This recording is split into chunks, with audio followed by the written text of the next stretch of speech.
उदयपुर में कांग्रेस के 3 दिवसीय नव संकल्प चिंतन शिविर का आज दूसरा दिन है। चिंतन शिविर के दूसरे दिन आंतरिक चर्चाओं का दौर जारी रहा। इसी को लेकर छत्तीसगढ़ के मंत्री टीएस सिंहदेव से खास बातचीत की हमारी संवाददाता ज्योति सिंह ने।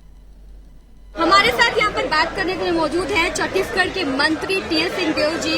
चिंतन शिविर का दूसरा दिन आज, एक दिन बचा और बहुत ही महत्वपूर्ण है। आज कौन कौन से मुद्दों पर बात हुई?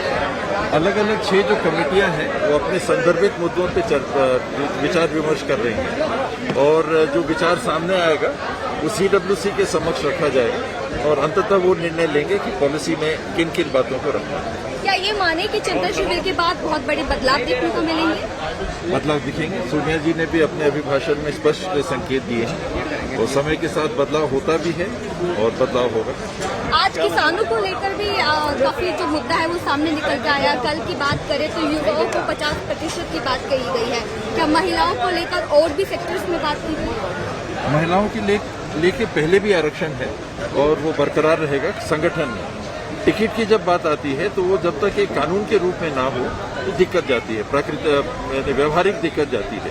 कि आपने 40% महिलाओं को यूपी में आरक्षण दिया तो दिया आपने, तो ये पॉलिसी के रूप में हम अपनाएंगे कि नहीं ये आगे देखना पड़ेगा। एक अंतिम सवाल आपसे लेना चाहूंगी। राजस्थान के जो प्रदेश अध्यक्ष है सतीश पुनिया, उनका कहना है कि चिंतन शिविर को लेकर बेकार में ही चिंतन कर रही है कांग्रेस ही है जिसने सबसे ज्यादा भ्रष्टाचार किया है। अब किस बात का चिंतन? ये ऐसे सवाल होते हैं एक दूसरे के संदर्भ में जो होने नहीं चाहिए। कांग्रेस कंस्ट्रक्टिव विचार विमर्श कर रही है कि हमको आगे देश के लिए क्या करना है। भ्रष्टाचार की बात करेंगे हम लोग भी बहुत लंबी लिस्ट गिना सकते हैं। बहुत सारी बातें हैं अपने राज्य की हो, वर्तमान केंद्र सरकार की हो, अनेकों और अन्य बातें हैं जिसको हम लोग भी गिना सकते हैं। उससे देश का हित नहीं होना है।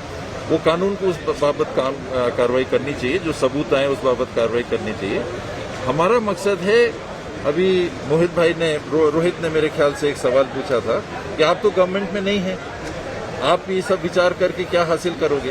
तो हम विचार रख के और मतदाताओं के सामने विकल्प प्रस्तुत नहीं करेंगे तो सत्ता में आएंगे कैसे?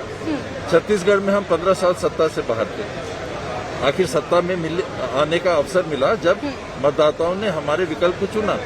भारतीय जनता पार्टी सालों से सत्ता के बाहर थी, उनको सत्ता में आने का मौका कैसा मिला? आप शासन में हो तभी कुछ कर पाओगे, अब तो विपक्ष को घर बैठना पड़ेगा।